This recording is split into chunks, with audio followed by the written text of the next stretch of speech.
right. Pretty technical issues.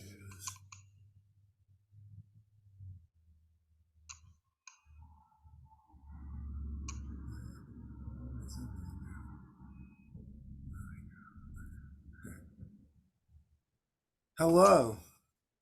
Can you see me? I can see you. How are you doing? I'm good. Can you hear me? I can hear you. Yes. So, did you cut your hair? I cut it a little bit on the sides. Oh, I see. Yeah, It's just in a ponytail, and then the front is I still have it's I in a see. curler right now. Oh, okay. Yeah, how are you doing? I saw you had an Instagram post I don't remember. and you were cutting your hair. Oh yeah, oh, okay. Did I do that on Yeah, no, Yeah, but it's just I the wasn't sure sides. whether you were going all the way. No, it's just the sides. Oh, okay, good. How are you So doing? okay. How was Las Vegas? It was How was great. No, it was great. I mean, I love Las Vegas, and it was Las Vegas. It was very much Las Vegas. The festival was great. I stayed right on the Fremont Experience at a hotel that Frank Sinatra and Sammy and Dean and Ava oh, Gardner all, oh, they had their own um, photography collection in each room. Like my room had Liz Taylor and Louis Armstrong. It was very historic. The as is for buildings that old, the room had quirks that I'm okay with, but other people might not like. And then I love the Fremont Street Experience, but I mean, if you don't love Poison and Guns N' Roses and Motley Crue, because it really is like hard rock all day, every day. I want to rock and roll all night. Like is that a place? Is it a venue it's or the okay, so it's you've been there. It's so Fremont Street is just it's a strip. It's old Vegas. So it's all the okay? original casinos, but sometime in the 90s they covered it with a dome. So when I moved there in the 2000s it was very new, and that was what made it like a sort of a newer attraction. Okay. Yeah, there. I mean, it's well that well, I think the dome also is what also makes it extremely loud. So again, I don't mind. I sleep through noise. I'm used to noise. I like loud music, and that 80s 90s hard rock is my era. Yeah. But if you don't love that, you might not enjoy staying there because it's like it is all Yeah. night. I mean, it's Vegas. So Yeah. but no, that was good. The festival was amazing. They did a really good job organizing. I ate a lot of festival food, which is not common because it's expensive, but it was good food for once. A lot of vegan options. Yeah. No, how are you? How was your show going? How's It's everything? going well. We had yesterday there was a special gallery walk organized by a magazine where people went to galleries which were identified with balloons outside. Oh, And nice. I gave a talk at 2 o'clock. People knew when there would be Yeah, talks in various yeah. galleries. It was a beautiful day. Good. So we actually had maybe over 400 people, which is a lot for us. And what was the crowd like of that walk? They're kind of a mixture of, Yeah, I would say, predominantly older older art lover couples and yeah, families, yeah. not necessarily wealthy Sure. collectors, Yeah. and assorted young people. The younger people are more diverse as students, and yeah, so Were there a fair amount of young people? oh yeah, there's a Good. good No, mix. good. Yeah, Yeah. Yeah. Yeah. it's a good mix, and no, it went well. But I mean, I was in the city for 2 weeks straight, which was unusual for me. So I realized that the a happy balance between the country and the city is what I want now. In other words, I'm happy to do that because we had an exhibition and I wanted to get it off the ground and be there on a couple of Saturdays. But I don't want to do it in other words, I don't want to do it every week. I want to Yeah. spend Yeah. Yeah. No, of course. I want to have my longer weekends with the dogs in the country, even though it never got light today and it's been raining or drizzling. It's Oh, is pretty it? cold. Oh, Yeah. Yesterday, I don't know what it was like out here in the city. It was beautiful. We were 80 degrees 2 days ago. I Yeah. mean, Yeah. people Yeah. were back in their shorts. So Yeah, I was so no going to Vegas. I kind of felt, oh well, this is pointless because I was just like in a t-shirt and I'm like, I'm escaping, but it's not even cold here yet. But when I came back, it was dark gray and it's actually rained all week. Today's pretty sunny, but it's yeah, no, it's rained all week. So Vegas also has a designated arts district now, which is interesting. And they have, I mean, there are a lot, yeah. And it's kind of the neighborhood-ish where I used to live, which at the time, I mean, it's gentrifying now, but it's a lot of yeah, little galleries and cafes and things like that. That was kind of cool. Um, that's good. Yeah. Building public transportation, because when I lived there, there wasn't really reliable public transportation. No, I mean, well, a few weeks ago we were having talks about, various cities and like, I mean, New York is a real city, and then you charitably called Seattle a real city. I don't know. I mean, I think we're closer to Chicago as far as being a second or third tier city, and we know that. To me, okay, here's the thing. To me, if you don't have 24-hour public transportation, you're not a real city. I mean, I'm not real, but you're not a Yeah. major city. Like you need to. Now, is Seattle, do you still see Seattle as a kind of destination rather than a destination for entertainment, an entertainment destination for most people, or are there people moving there to live? Las Oh no! Vegas. Oh well, no. It's interesting to me. I'm always shocked that Seattle is a tourist destination at all. Like I don't. I mean, I don't. Well, no, I know all the things that we have to offer that are beautiful. But I would not. This is not a place I would ever plan a trip just to visit. As far as living here, people move here. The Democrat. It's interesting. They just did a poll that said that we're polling more liberal than ever, but I'm not seeing that as far as like how people are voting. It seems to me a lot of tech bros move here, but then oh well, maybe that changed because there were a lot of layoffs in the last year or two. So maybe that I don't know who's moving here now. I guess, but it's. My neighborhood feels definitely a lot more families, young people. Yeah, I think Seattle's a place to live. It's a good place to live. I mean, oh well, our cost of living is only slightly below yours, and neither of us made the top 10 this year. Almost all the top 10 most expensive cities are in California, LA, San Francisco. Really? Yeah, no, Really? and then and then the rest of them are almost all suburbs of those. Santa Barbara, San Jose. I mean, but it's all California. New York is number 11 and Seattle is number 13. So we're not much cheaper than you are, which again, I don't know what brings people here. I know what brought me here, but it was happenstance. This isn't a place I would necessarily move. Portland again is I think 21. So it's much more, well, it's much more reasonable. I was just thinking about this. It's much more reasonable to live, but you don't get paid. I mean, nearly as much. I got I mean, Yeah. even in this industry, I got a $5 boost just by moving to Seattle, and my cost of living didn't increase that much, but it has over the years. Like I pay Seattle prices for everything now. It's expensive. Yeah. I'm surprised New York isn't at the top, but I think it's because New York, you got to look at all of the boroughs. Yeah, And and yes. because a $5 scone on the Upper East Side is going to cost you $1.50 from a truck. So Yes. Yeah, yeah. if you even it out, Yeah. it's- No, I do. I did. It surprised me too. And any numbers can be skewed. I always wonder how they do those metrics, but I do think, yeah, no, my experience having traveled back and forth to New York recently is it's not that much more expensive than Seattle. It doesn't feel, I didn't feel that sticker shock. Las Vegas is always expensive if you stay on the strip, but I've always known where to shop, even where when to go. visited. Yeah. So, Well, most of the people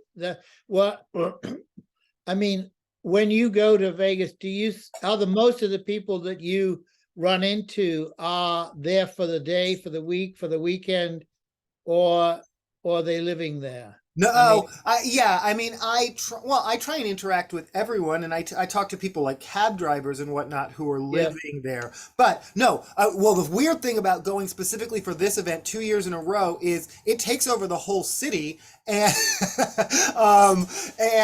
and you see it everywhere. You see people dressed like me, and that's Okay. exciting because Vegas can be a very conservative place, even though it's known as like what stays in Vegas and all that. It's known as a party city, but it's really a party city for like more frat guys and like gambling. I mean, it's not necessarily. It's a very Republican county. I Yeah, mean, it's not inclusive necessarily. But this weekend it is, and everyone knows exactly why you're there, including like the cab drivers and in restaurants are saying, "Oh, you're here for when we were young. Oh, how's the festival going? Were you here?" Because you okay, look the type. You look and okay, you yeah, see yeah. people everywhere, and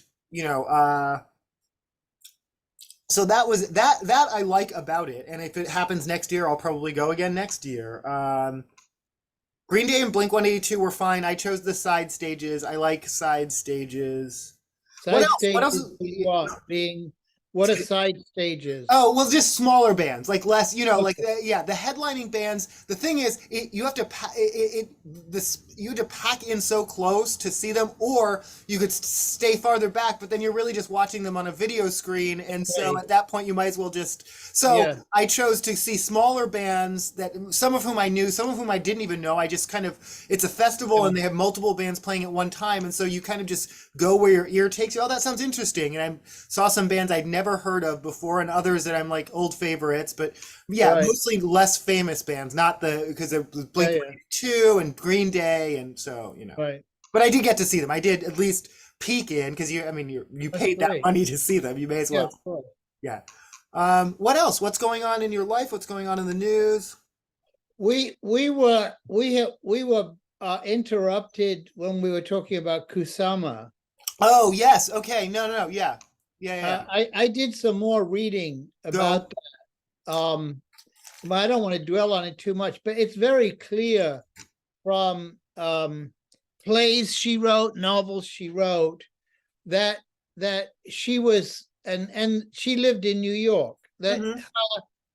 her and what she wrote, what the autobiography she wrote in 2002 is not that long ago. So there's no excuse for that. I mean, I think that basically, I mean, she has got nowhere to hide on the race on that issue. Hmm. And frankly, although it's not an excuse, it makes it even worse. She is typical of Japanese of her generation. Yeah. Although she's typical of Japanese of her generation who did not have the exposure that she had in New York Right. City. No. Right. Which Right.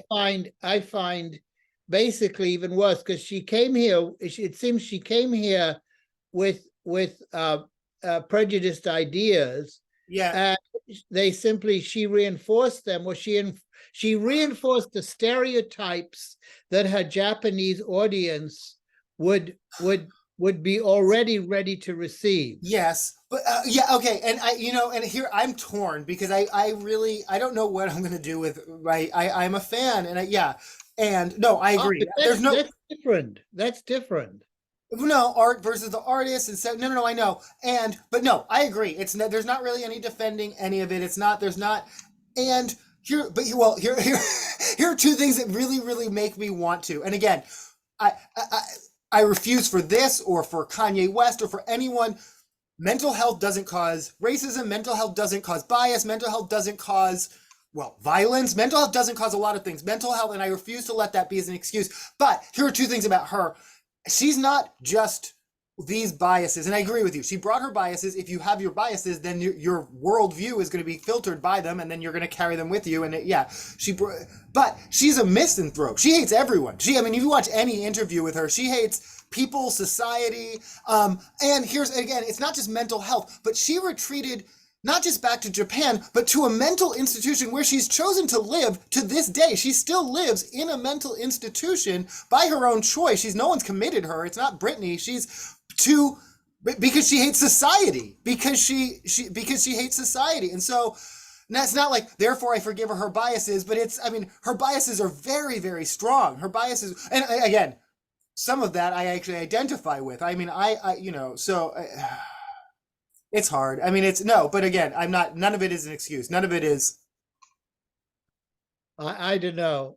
She wrote a play, and all good-looking people had blonde hair and Oh, no, blue no, no. names. Yeah, yeah, yeah. And the people who didn't were, she used adjectives Oh, I that, know. No, no, I know what she so, did. I do. I know. It's bad. okay, so, but however, as is true of Degas, Yeah, who was throughout his life anti-Semitic, yeah. and actually he wasn't anti-Semitic necessarily from I don't know how to say it. It was because he came from a business family, Yes. um, Oh, and no, yeah, and yeah, his yeah. family believed the family belief was that they weren't successful because of the Jews in their No, no, business. no. Yeah, yeah, yeah. And That. Yeah. that's how he grew up. Sure, sure, So, and he carried that all his life. And he was sure. against Dreyfus, and he fought with people like Zola, who were all pro Dreyfus, and he was then. However, in the scheme of things, in terms of art history, in terms of his art, it's a footnote. Now, nobody. I don't know of any. Mhm. I don't.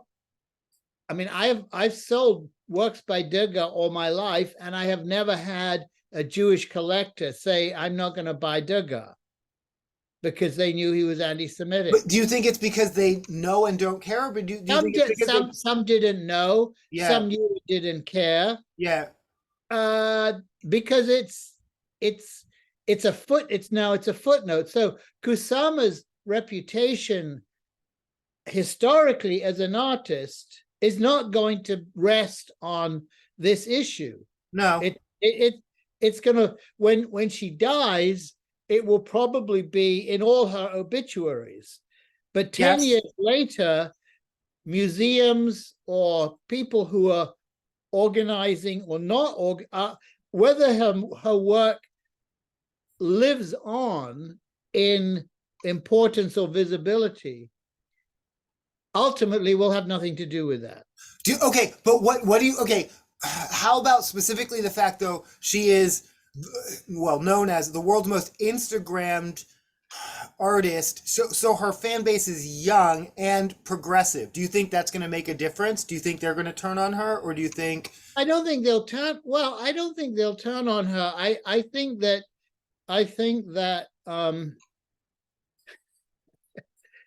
I mean, in 50 years' time, there may be museums having huge Kusama exhibitions and people still buying posters of her work. Yes. Or there may be a small number of interested people who are buying posters of her work, and she's not really in the canon. She's no longer Right.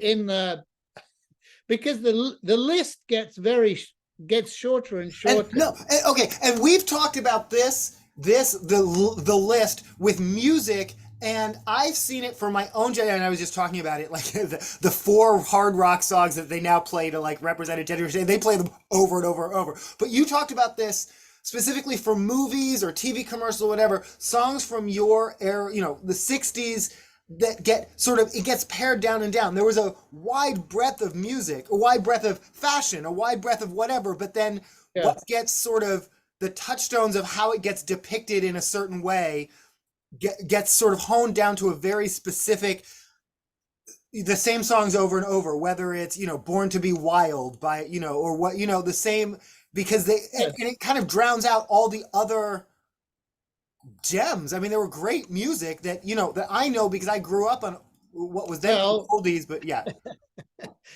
Yeah, I mean, if I have a conversation with an artist my age, or an art person my age, whether the art is successful or not, we can talk about quite a lot of artists that we knew who were what ranking in the time. In other, well, let's say ranking. Nobody was ranked. Let's say they were part of the scene. But they were, yeah, no, they were there. They were there. They were people liked them. People bought them. Yeah. There were no stars in those days. Right. No, right. There were some more successful than others. Yep. And they have.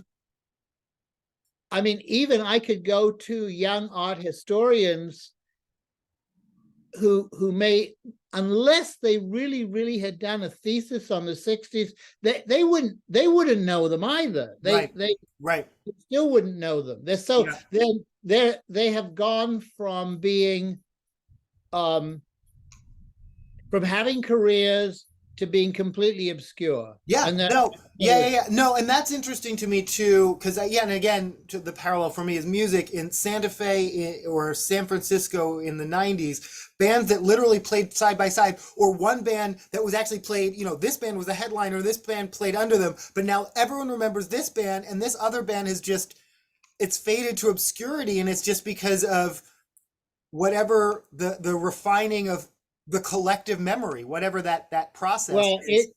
But it may also have had to do with management and the band's own, whether they were whether they were career oriented or they just messed up, or it may not have anything to do essentially with the quality. No. Yes. Oh, definitely. No. Yeah, whether they stayed in music or moved on to other careers, whether a lot was documented of them or not. Some bands were not very good, but for some reason they were where the cameras always were. So there's lots of photos and footage of them, and so they stay in the canon, but they're not better or more memorable or better, than other bands. Yeah. So again, I'm thinking bands, but this is not. But with music, you have, because an album, because it was published, there is still a small number of people who can go into record stores and who can become they can find them. Okay. Yes. You go into a vinyl record store, or I go into a vinyl record store, and when I go through the rack, oh my God, I'd forgotten. Oh, there's the whatever. Yeah. But there is no equivalent. Huh. I went. I got a catalog. I got hold of a catalog that I was looking for a painting by Richard Smith, who nobody knows really now. I mean, a few people do, but I was looking anyway. I got a catalog of an exhibition in 1970 at I got it right here. So this was at the National Gallery in Washington. Okay, the exhibition was in 1970, and it was British painting and sculpture from 1960 to 1970. So it was right at the end of the decade, and they did a survey of the previous decade. Yeah. This is not even history. This is like no, this is as it's painting, and all the paintings were done in the last 10 years. Yeah. And I would say that less than half of these artists would be known to anybody I have a conversation with. I mean, in England, maybe a few more, but they're gone. They're and they were chosen by a museum to represent a decade. No, that's now they're like also ran. But what is that? Well, I mean, I guess a few things there. I am laughing, but I'm like, what does that say about that curation? But maybe that curation was really progressive. No, I tell you, because it's not as if there were some artists very well known now that weren't in that exhibition. Right. They got everybody. Yeah. I mean, they did. Yeah. Like Hockney's there, and Francis Bacon, and Lucian Freud. Okay. Okay. But the people, but they were standing next to someone. Yeah. No. Okay. Very interesting. Okay, I see. Yeah. Who were their friends? I mean, who were there too. But who were there too? Hello. Oh. Yeah. Okay. Yeah. So yeah, it's cruel. I mean, it's pretty cruel. Uh, yeah. So what else is going on apart from the war that we cannot talk about because whatever we say is going to be wrong. No, no. I mean, again, well, that's the part I keep talking about because I hate that feeling, and that's also what that silence is. What? No, I know. I mean, well, what can I? I mean, the art world now this is the only time the art world has been completely divided. Well, I mean, I think it's. I mean, Because the art world on all other progressive issues right. I mean, I would say 90% able to speak with a voice, Yeah. which No. where everybody Right. signs the letter, right? Right. No. Right. Now No. there are two letters, and the people who signed this letter are all getting fired, and and Doxed and have it. No, I know. yeah. At my job, yeah, I would agree. It's the first time they always put out sort of a letter or a statement when something happens in the world. They don't, not always, but they typically do. Management does, and it was the first time that it was very measured as far as like. Yeah, but then you get if it. Okay, here's what I'm going to say, and I don't care if I get fired or not.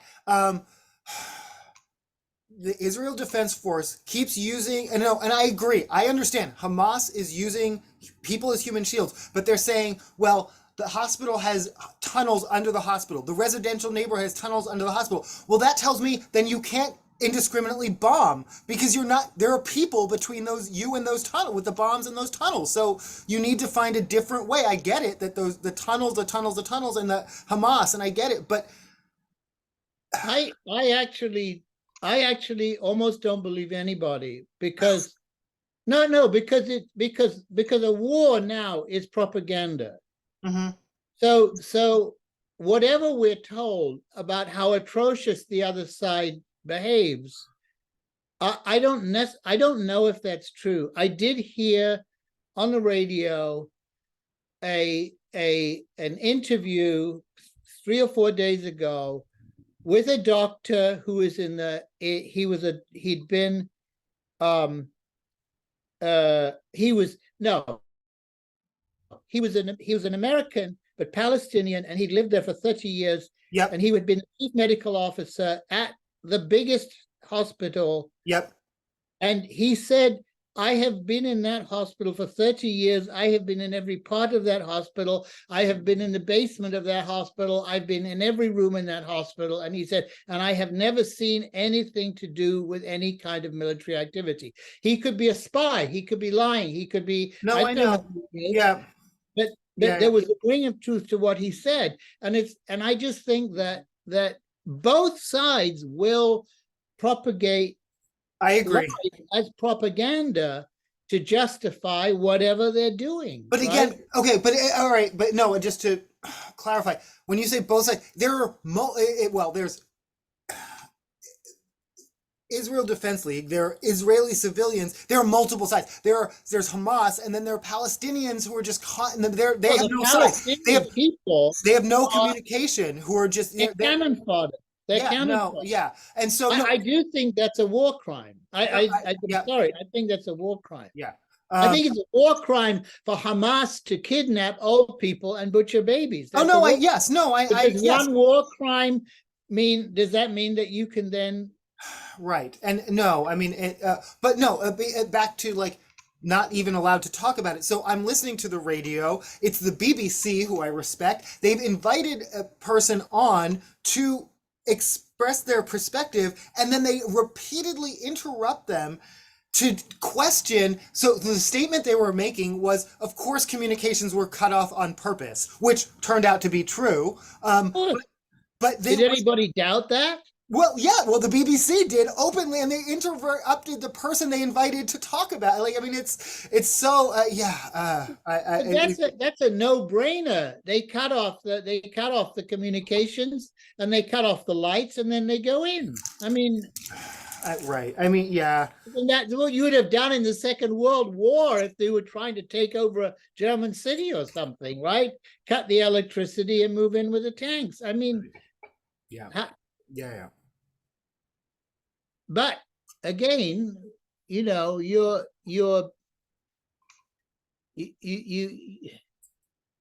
yeah. Well, the progressives are split over this. I mean, I don't know if it's going to affect the politics. I don't know in this country. Yeah, I no, well, I mean, it's affecting more than politics. I mean, oh, wait, okay, sorry. Yeah, it was just a 10-minute warning. Yeah. Yeah, no,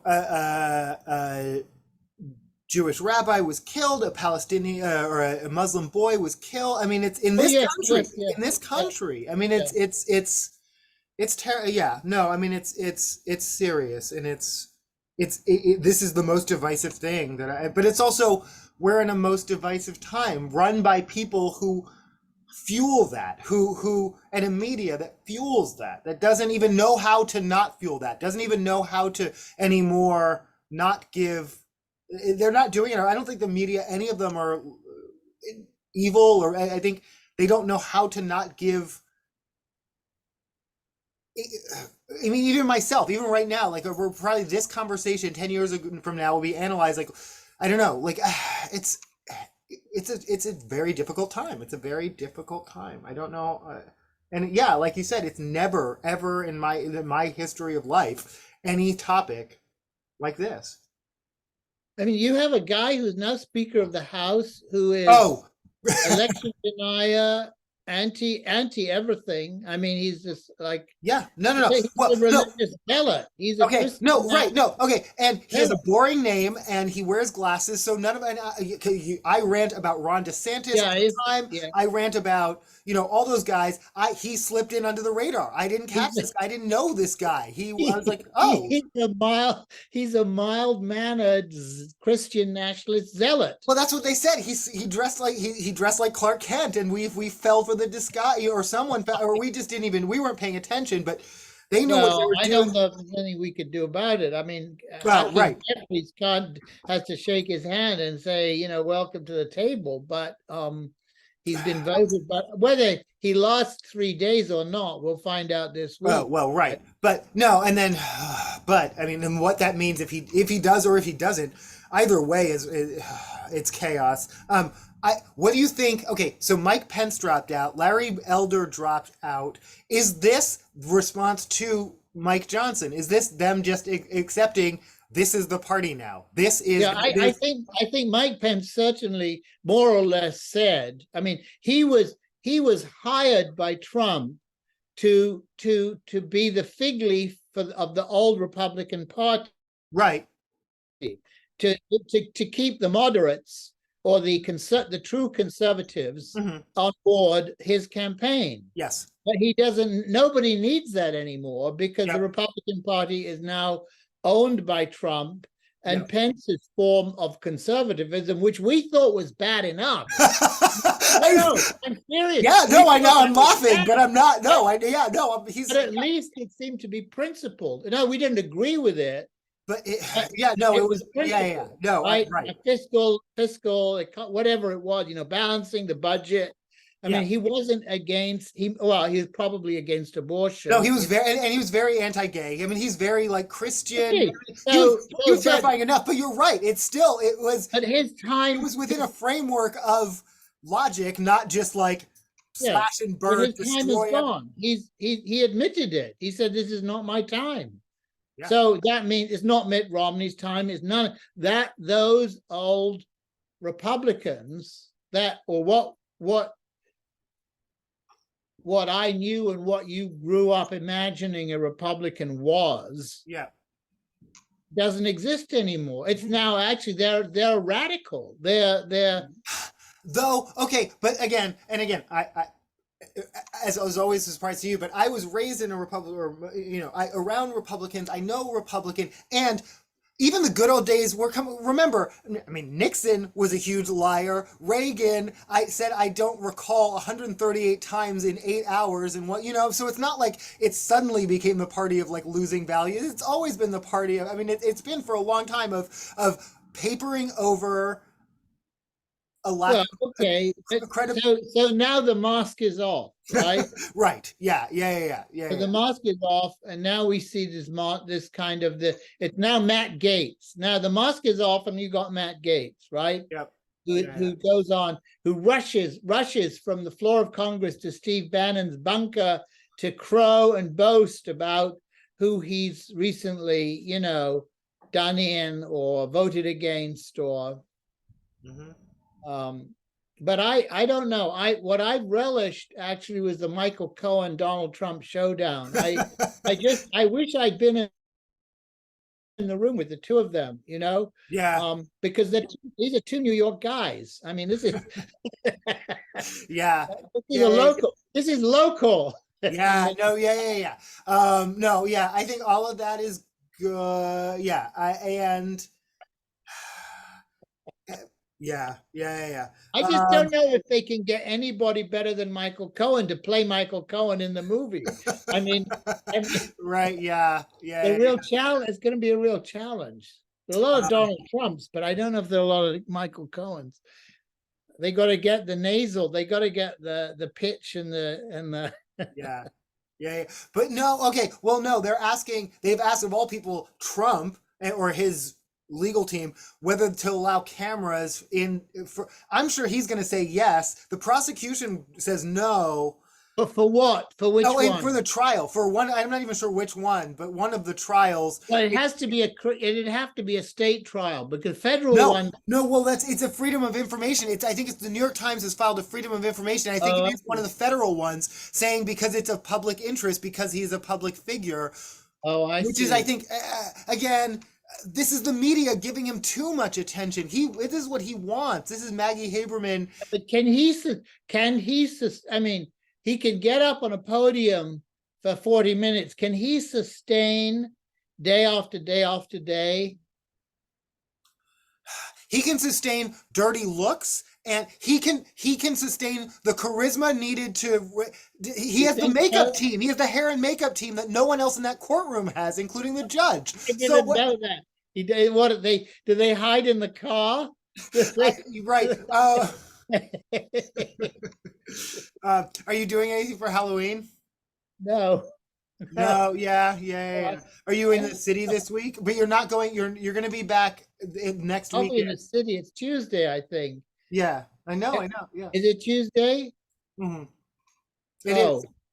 Oh, it's not election. Election is the next. No, that's a week from now. That's no. Because I just wrote in my diary, go vote, but that's the wrong. But typically, that's the 7th. No, that's a week. That's the following Tuesday. But then I looked up what's on my ballot. I went on and it's all says, like judges who are unopposed or what? No, what is it? There are two vote for two, and there are two names, and they're Democrats. Like vote for one, and there's one name, and it's a Democrat. No. That's it is definitely a. But no. I'm gonna still check my ballot very quickly. Carefully. I always do an election episode. I know we only have less than a minute because that's where they slip in, even if it's for school board. That's where weird candidates slip in. Yeah, I know. They're running unopposed and no one's paying attention because it's not a high vote. Yeah. No, they can slip them in. I agree with you. That's I better look at it more carefully. Okay, well, I will say on Halloween, I want to thank you for always supporting my love of horror. You always took me to horror movies. You remember in weird neighborhoods. Remember Richard Smith? You're going to the guy. Yes. Yeah. No, you got me hooked up. No, you hooked me up, and you always. Okay. But no, midnight movies in strange neighborhoods. But you took me. We were the only people. Sometimes we were the only ones. No, exactly. But I love these movies, and I still do, and I appreciate your support of just who I am. Yeah. Enjoy. Now, next week, Saturday, can we go back to Saturdays? Yeah. Okay. Sounds good. I love you. Love you. Have a good week. All right. Bye.